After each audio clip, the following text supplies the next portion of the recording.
Mir s vama. Prije 20-ak godina je Bar bio jedan od najčistijih gradova na Balkanu. Njihovo preduzeće, gradska čistoća ili komunalna, ne znam kako se zvalo, imala je slogan "Neka bude čisto". Imali su majice sa tim napisom, sa tom devizom, i neki radnici su nerado nosili te majice.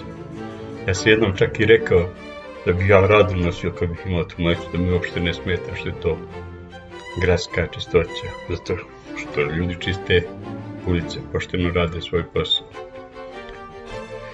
Ta deviza mi se stvarno svidjela i odlučio sam da je koristim kao što neki esnafi koriste svoj specifičan pozdrav.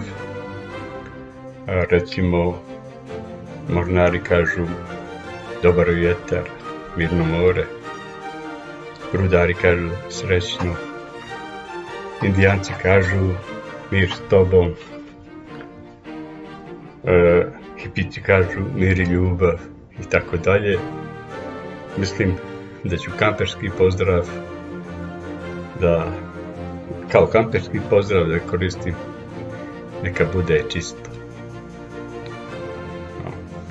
Čisto, neka bude.